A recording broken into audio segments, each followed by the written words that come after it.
오늘 저희 주신 하나님 말씀은 창세기 4장 1절부터 8절까지 말씀입니다. 구약성경 5페이지 있습니다. 창세기 4장 1절부터 8절까지 말씀을 봉독하겠습니다. 아담이 그 아내 하와와 동침하매 하와가 임신하여 가인을 낳고 이르되 내가 여호와로 말미암아 등남하였다 하니라. 그가 또 가인의 아우 아벨을 낳았는데 아벨은 양치는 자였고 가인은 농사하는 자였더라. 세월이 지난 후에 가인은 땅의 소산으로 제물을 삼아 여호와께 드렸고 아벨은 자기의 양의 첫 새끼와 그 기름으로 드렸더니 여호와께서 아벨과 그 제물은 받으셨으나 가인과 그 제물은 받지 아니하신지라. 가인이 몹시 분하여 안색이 변하니 여호와께서 가인에게 이르시되 내가 분하여 함은 어찌 됨이며 안색이 변함은 어찌 됨이냐. 내가 선을 행하면 어찌 낯을 들지 못하겠느냐. 선을 행하지 아니하면 죄가 문에 엎드려져 있느니라. 죄가 너를 원하나 너는 죄를 다스릴지니라. 가인이 그의 아우 아벨에게 말하고 그들이 들에 있을 때에 가인이 그의 아벨을 쳐 죽이니라. 아멘.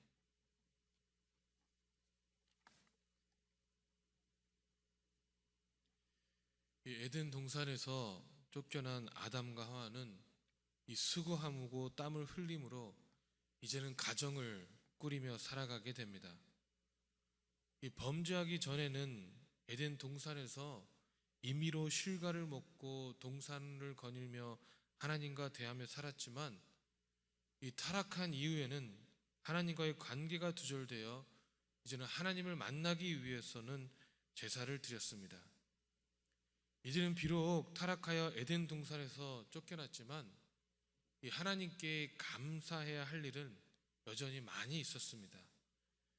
이 최초의 가족은 하나님의 거룩한 손으로부터 많은 축복을 받았습니다. 아담이 전에는 여자라 불렀던 여인을 이제는 생명이라는 뜻을 가진 하와로 칭한 것부터가 비록 죄악의 벌을 받았지만 이 다시 하나님과의 관계성에서 회복이 되었음을 이야기하고 있습니다. 또한 이들은 자녀의 축복을 받았습니다. 이 가인과 아벨을 낳았고 또 그 두 아들들은 이 삶에 분명히 구별된 소명을 가지고 있었습니다. 야벨은 양치는 목자였고 가인은 땅을 가는 농부였습니다. 이 얼마나 축복입니까? 이 죄로 범죄하며 살아갈 것이 막막할 수밖에 없었던 이들에게 하나님께서는 농업과 목축업을 알려주셨습니다. 여러분들은 집에서 가르디닝을 잘 하시나요? 저에게는 특별한 은사가 있는데 심는 식물마다 족족히 죽이는 특별한 은사가 있습니다. 다른 사람들은 심기만 하면 된다는 깻잎도 결국 다 죽어서 뽑아버렸습니다. 이렇게 별것 아닌 가르디닝도 쉽지 않은데 이들에게 농업과 목축업을 잘할 수 있는 이 비옥한 땅과 환경을 주셨으니까 하나님께 대한 감사함이 절로 생길 수밖에 없지 않겠습니까? 그러니 하나님께 감사의 제물을 드리는 것은 당연한 것이었습니다.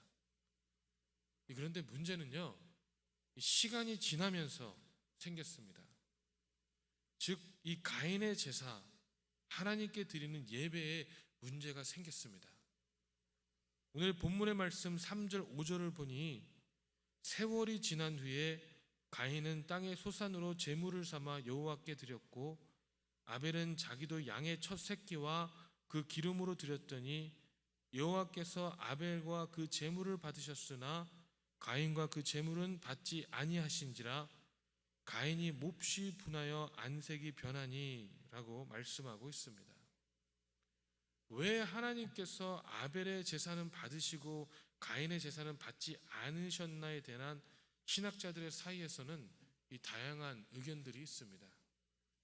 어떤 학자들은 아벨은 피의 제사를 드렸기 때문에 그 제물이 연납되었고 가인은 피의 제사가 아니었기 때문에 연납되지 않았다고 말합니다. 또 다른 학자들은 오늘 본문에 나타난 제물이란 말은 이 피를 흘리는 번제가 아니고 단순하게 곡물의 제사이기 때문에 이 피의 제사와는 무관하다고 이야기합니다. 이 캘빈은요, 여기에 대해서 하나님의 제사의 방법과 의미를 가르쳐 주셨다고 하였는데, 어찌되었든지 이 가인의 제사의 방법과 의미가 이 시간이 지나면서 많이 퇴색된 것은 사실인 것 같습니다. 히브리서 11장 4절에 믿음으로 아벨은 가인보다 더 나은 제사를 하나님께 드림으로 의로운 자라 하시는 증거를 얻었으니 하나님이 그 예물에 대하여 증언하심이라. 그가 죽었으나 그 믿음으로써 지금도 말하니라. 아멘이라고 말씀하고 있습니다. 처음에는 이 가인도 하나님의 지시한 이 예배를 잘 드렸을 것입니다. 그러나 이 세월이 흐를수록 가인의 마음에 흔들리기 시작했습니다. 이 처음에는 아담과 하와가 에덴 동산에서 나와서 이 살 길이 막막했을 때에 주님의 은혜로 살 길을 터득하고 가정을 세울 때에 감사함으로 주님께 제사를 드렸을 것이고, 그 신앙이 고스란히 두 아들에게 전해졌을 것입니다. 그래서 이 가인과 아벨도 그 동일한 마음을 가지고 하나님을 경배하고 예배하기 시작했지만, 이 세월이 지나고 이제는 먹고 살만하고 농업도 이제는 전같이 힘들지 않고 살만하자 하나님께 제사를 드리는 마음이 흔들리기 시작했다라는 것이죠. 이 오늘 본문의 말씀 이 3절에도 세월이 지난 후에라고 얘기하고 있는데, 이 세월이 지나니까 그런 마음들이 흔들리기 시작했다라는 것입니다. 꼭 이렇게 복잡스럽게 제사를 드려야 하나? 꼭 이 시간에만 제사를 드려야 하나? 꼭 제일 좋은 곳으로만 제사를 드려야 하나 등의 이 생각이 들었을 수도 있습니다. 근데 여러분, 우리도 비슷하지 않습니까? 처음에는 하나님 앞에 온전하게 예배를 드립니다. 예수 그리스도를 만나고 그 신앙의 기쁨이 넘침으로 하나님 앞에 감사함으로 예배를 드립니다. 그런데 시간이 지나니까 이 집에서 예배를 드리면 되지 새벽 기도를 꼭 나와야 하나?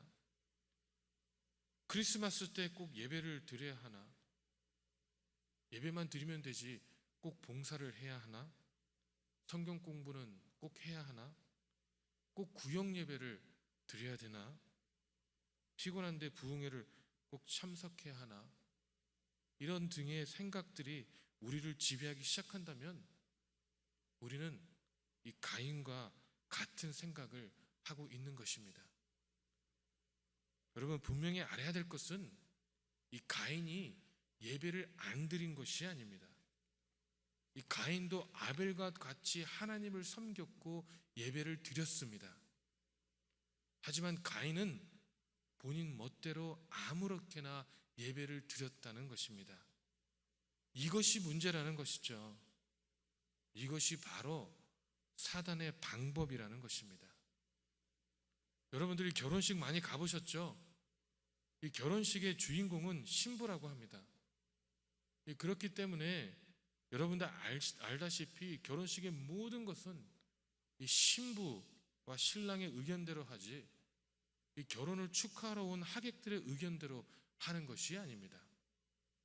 그렇다면 우리가 드리는 예배의 주인공은 하나님이십니다. 그렇기 때문에 예배는 하나님께서 원하시는 방법으로 하나님께서 원하시는 모습으로 드려야 하는 것이지, 내 방법으로 내가 편한 대로 드리겠다면 우리는 사단에게 속고 있는 것입니다. 전에도 말씀드렸지만 전에 어떤 분께서 이 본인 졸업 리사이럴에 초대를 해주셔서 다녀온 적이 있습니다. 여러분들도 음악 리사이럴에 다녀오신 적이 있을 것입니다. 그런데 리사이럴은 이 시작하기 전에 꼭 시간을 맞춰 가야 합니다. 왜냐하면 이 시작한 후에는 이 중간 브레이크인 인터미션까지 공연자에게 방해가 되기 때문에 들어갈 수가 없습니다. 그것뿐만 아닙니다. 이 루사일에 가보니까 공연자는 정말 너무나 멋진 드레스를 입고 공연을 하고 관객들도 다 격식에 맞추어 공연을 방청하면서 매 곡이 끝날 때마다 우레와 같은 박수를 치고 또 공연이 다 끝나니까 경의를 표하기 위해서 전부 다 일어나서 박수를 쳐주며 환호성을 외칩니다. 저는 이 공연을 보면서 정말 복잡한 마음이 들었습니다. 우리가 인간을 위해서도 이렇게 에티켓을 지키면서 노력을 하고 있는데 과연 우리는 전능하신 하나님을 위해 예배를 드리는 우리는 과연 이러한 경의와 환호성을 외치고 있는가? 우리는 예배 조금 늦게 와도 너무 당당하게 예배당에 입장을 하고 있는 것은 아닌가? 우리는 목사님이 설교할 때 정말 하나님의 말씀이 선포됨을 알고 하나님께 경의와 환호성을 표하고 있나? 우리가 하나님께 드리는 예배를 너무 쉽게 생각하고 있구나라는 생각에 애통한 적이 있습니다. 여러분, 우리는 어떻습니까? 우리는 지금 어떠한 자세로 예배에 임하고 있습니까? 우리의 예배의 주인공은 과연 하나님이십니까? 아니면 나입니까? 여러분, 이제는 초심으로 돌아가시기 바랍니다. 인류 최초의 살인이 바로 예배를 잘못 드림으로 발생되었다는 점에서 우리는 예배의 중요성을 바로 깨달아야 합니다. 돈 때문에 살인하는 것이 아닙니다. 서로 다투어서 살인하는 것도 아닙니다. 하나님께 잘못된 예배를 드림으로 오히려 사람을 죽이는 일이 생겼다는 것입니다. 여러분, 오늘도 우리는 예배를 드립니다. 이 이른 새벽에 피곤한 몸과 마음을 이끌고 이 자리에 나왔습니다. 그렇다면 우리는 진정으로 하나님이 받으시는 예배, 하나님이 기뻐하시는 예배, 오직 하나님만이 주인공이 되는 예배가 되어야 하지 않겠습니까? 여러분, 하나님께서는 이 진정한 예배자를 찾고 있습니다. 우리 다음 주에는 1시간 부흥회가 있는데 이 신령과 진정으로 하나님께 예배를 드림으로 이 흔들리지 않는 믿음을 소유하시는 저와 여러분이 되시길 주님의 이름으로 축원합니다. 기도하겠습니다. 사랑의 하나님, 우리 마음속에 진정으로 예배의 주인공이 하나님임을 알고 예배를 드리고 있습니까?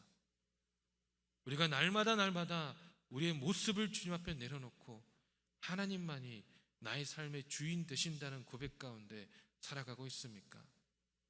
예배 가운데 하나님을 만나고 있냐라는 것입니다. 주여, 아버지, 매 순간순간 매 예배마다 주님을 만남으로 하나님께서 주시는 아버지 그 마음 가운데, 하나님께서 주시는 그 말씀 가운데 우리가 온전하게 주님 앞에 나아갈 수 있도록 축복하시고 인도하여 주시옵소서.